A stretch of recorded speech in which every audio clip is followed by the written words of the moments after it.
Gilbert Palpita together with Jocelyn Clyde Mutia and John Benedict Rupin, and now we are going to discuss to you the 8 principles of ethics in research.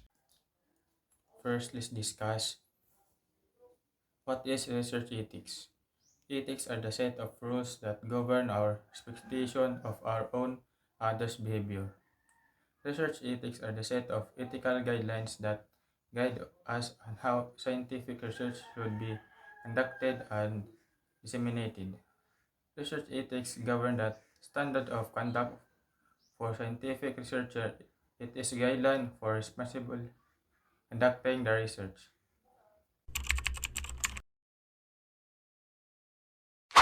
First, honesty. Strive for on all scientific communications. Honestly report data result, methods, and procedures and publication status. Do not fabricate falsity or misrepresent data. For instance, researchers must be truthful about their methods, data, and results. This means avoiding any form of fabrication, falsification, or manipulation of data, as well as avoiding plagiarism. Now, can we apply this to our research? Do not fabricate falsity or misinterpret data. Do not deceive granting agencies or the public. Second, objectivity.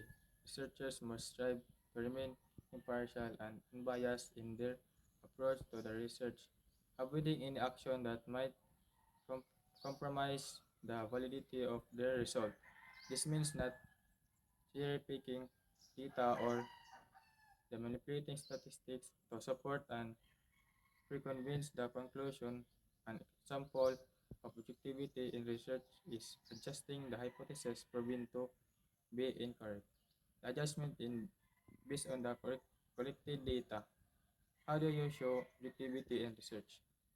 To ensure scientific objectivity, research must strictly adhere to empirical methodologies, prioritizing unbiased data collection and analysis.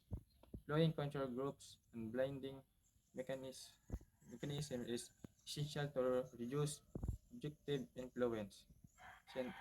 Systematic data gathering coupled with impartial analysis is crucial. Third, integrity. Integrity is conducting research in a way which allows others to have trust and confidence in the methods used and the findings in that result. It is not just a reflection of the individual research project, but of the institution, its researchers, and the wider research community.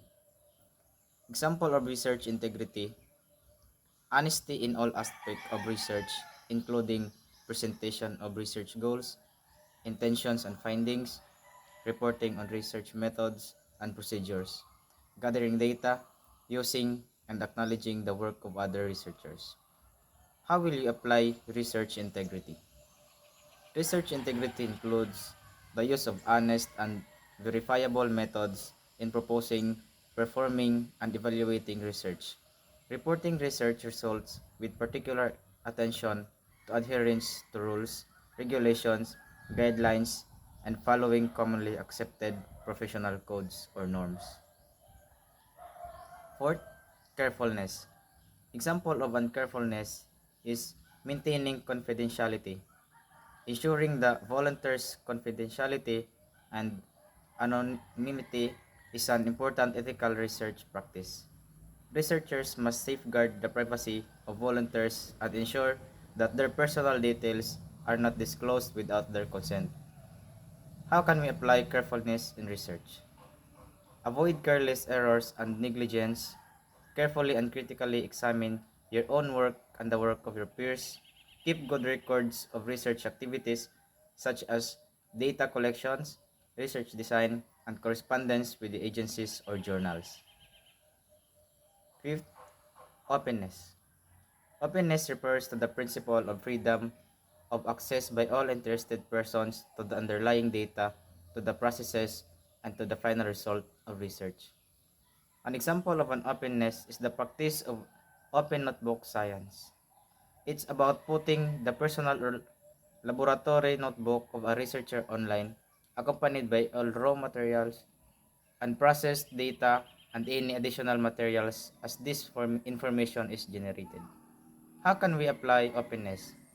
It entails not only the sharing of information, but also the sharing of some of the means needed to understand, validate, and apply information such as data, results, methods, and the tools.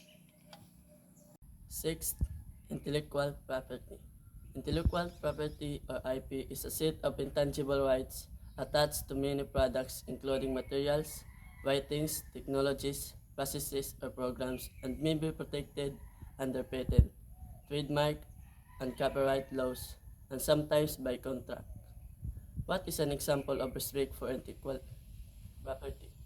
Intellectual property consists of trademarks, copyrights, patents, designs, trade secrets, and lot more.